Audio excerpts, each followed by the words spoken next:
Bring it on. In this present crisis, government is not the solution to our problem. Government is the problem. Do you want the whole truth? I don't think you're ready. Governments don't control things. A government can't control the economy without controlling people. It's Crane Durham's Nothing But Truth. Here comes truth. Welcome back. Crane Durham's Nothing But Truth, probably on AFR Talk. Happy Friday to you. Remember, pointing out the problems should not depress anybody. Okay? Because recognition is the first step, and that's what we can do. And to recognize that and to take those steps, we've got to be free. And a lot of us say, what do you mean free, Crane?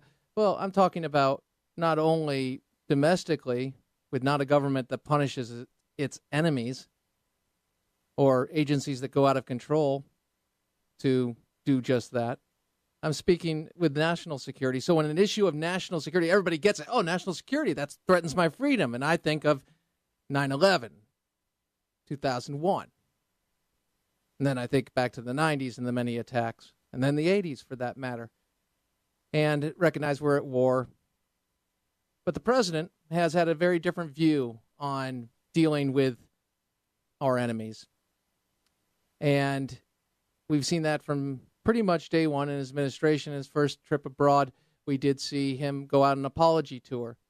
So now we are faced with what ostensibly is a threat because of the use of chemical weapons, a treaty that 98% of countries have signed on to, but not Syria, and the lethality of these 1,400 dead women and children. Awful, absolutely, in light of the 100,000 that have died already in this war.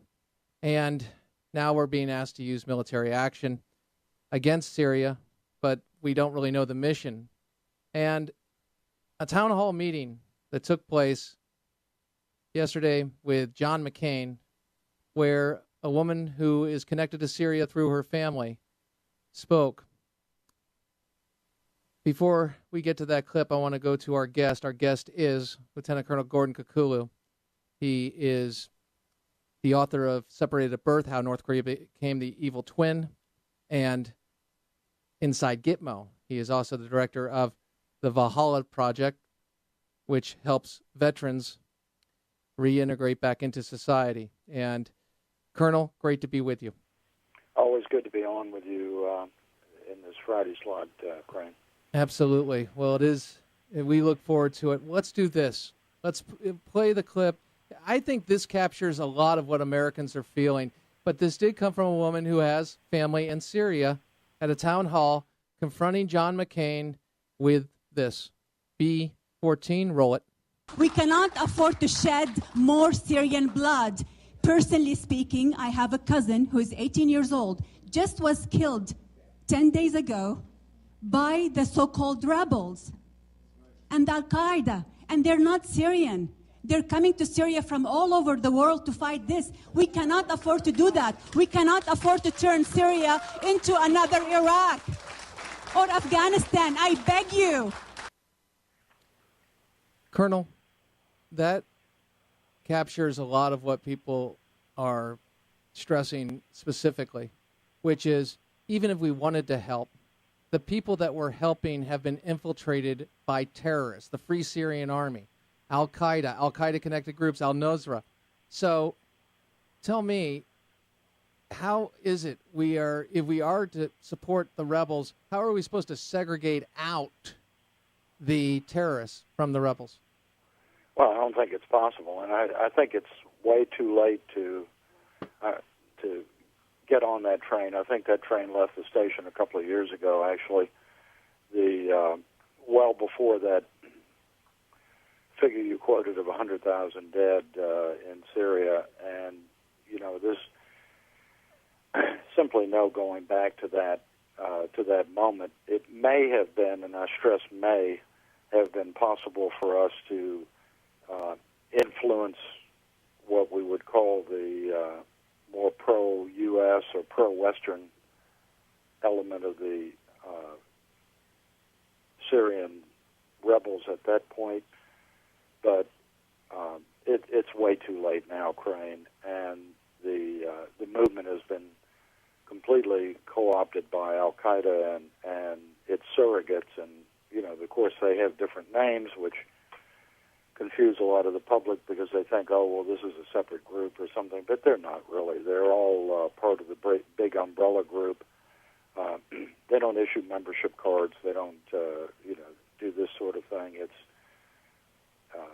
they are already, we know, attracting jihadis from all over the world, the same way as Al Qaeda in Iraq did, same way as Afghanistan did when bin Laden was running his camps out of Afghanistan, same way is happening today in eastern or in the Waziristan area of Pakistan, where it's a jihadist safe haven.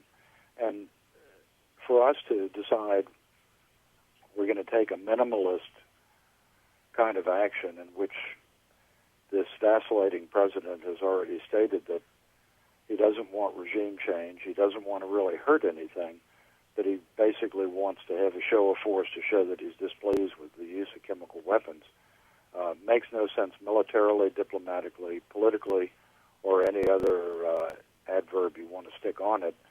And at this point, I fall back on what I think we mentioned last week on this segment, which is if our enemies are killing our enemies, of what national interest is it of ours to get involved in that and weigh one side or the other? And that begs the question. I mean, I think some people have attributed to Kissinger and Reagan. I don't know who it was. I thought it was Reagan who said, can they both lose? That was the response to the Iran-Iraq war. Yeah. And looking at that. And, Colonel, I'm trying to get a sense of what we're dealing with here. Because I look at this and I say, okay, Iran, this is the chief state sponsor of terrorism and unrest and has American blood on his hands, second only to Al-Qaeda. And I look at what their proxies are, and they deal with the Sunnis. Obviously, Hamas, 40% of their funding comes from Iran. And Hezbollah, they've been fighting already in Lebanon and in Syria now. So tell me something, Colonel. We're looking at, okay, not the airstrike that has been talked about and how it's limited and it's just focused, and it's going to remind Assad not to do that again because there will be a consequence. But if we were looking at this comprehensively in the war, it would be a limited war. And we've heard the term limited war. Obviously, that's what we've been engaged in the like of Afghanistan and Iraq. My question is, how do we set the limits? How are limits set in a limited war? Well, basically the limits are set, and historically we can go back to Korea on this. Every war that we've engaged in since Korea has been this, quote, limited war in which we have imposed restrictions on ourselves and have not demanded reciprocal restrictions from our enemies, which makes no sense to me at all. We've always allowed safe havens, and, if we wanted to review the historical record, we could look at North Korea, Laos, and Cambodia in the Vietnam War, the Iraq itself in the Gulf War, the Pakistan and the neighboring states in the Afghan period, and in the Iraqi Freedom War, we allowed Syria and Iran to infiltrate the borders with relative impunity. So the limits always apply to our side. What's especially troubling in this case, Crane, is that, number one, the American public, I think, has no appetite for another limited war in which we're watching our children, grandchildren, sons, daughter, whatever, die over some very ephemeral objective, if there's an objective at all. I mean, we're in the state right now where the chairman of the Joint Chiefs, General Dempsey, testified before Congress that he has no idea what the objective is. I mean, we're getting ready to launch an attack, and the senior uniformed military man in the United States has not yet received any sort of political military direction from the chief executive saying this is what I want the military to accomplish. This is it would be a laughable state if it weren't so dangerous and if so many lives weren't at stake. I also ask your listeners to consider another scenario, which I think is germane in this case, particularly with the strong language coming out of not only Iran, which we would expect, but out of Vladimir Putin in Russia, which is quite harsh. And I think we need to think back historically to what Barbara Tuchman wrote about in her book, The Guns of August, where in the prelude to World War I, a seemingly incidental assassination in a remote area of the Balkans, Archduke Ferdinand killed by the Serbian anarchists, then triggered a conflagration that consumed millions and millions of lives. And it seems to me that with the vacillating that's going on and the indecision from this president and the leadership that surrounds him, and I would certainly include fellow travelers like John McCain and Lindsey Graham on that, along with some of the House Republican and Democrat leadership, that we're simply stumbling, lurching into a situation that we have no idea, no one's thought through the potential damage that could be caused by this, and they're all focused on basically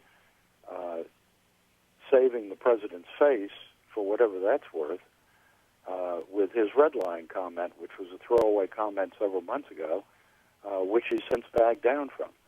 So, to me, with no military and political objective in mind, with a pre-stated goal of simply sending a message, I fall back to what Charles Krauthammer said in one of his columns: if you want to send a message, contact Western Union. If you're going to start a war, think it through before you begin.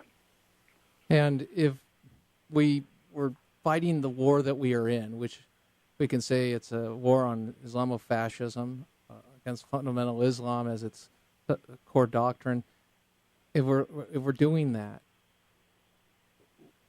if you were to lay out a battle plan or to say, okay, here's our outcome, this is what we desire to do, and this will be victory, how would you define victory in that war? I know that's a very hard question and one that would take hours, if not days at times, to explain, but if you had a thumbnail sketch to look at it, what would be some of the things you would do? And you mentioned limits. Would you impose those limits? Like, hey, we're not going to go across the border into Iran like we did in the Iraq war last decade. Go ahead. I think the main thing to do, we've got to start with defining the enemy, Crane, and no one in this administration, or I must say in at least the two previous administrations, Clinton and Bush, actually defined the enemy. We were given platitudes about how Islam is peaceful and how this is just a small segment, and on and on and on. And yet, even working the numbers with the low estimate, we're talking about hundreds of millions of fundamentalist Muslims who are perfectly happy to destroy the West and to install a new caliphate. We all know, and the listeners are fully aware of this, I'm sure, that in any revolutionary movement or ideological movement, it takes a very small percentage to carry the day. If that small percentage are ruthless, barbaric, and willing to accomplish their goal through any means possible, and those are the kind of enemies we face. So first we have to identify the enemy. Second, we have to say, well, where does the enemy's strength come from? Right now, we'd have to look at Saudi Arabia and Iran.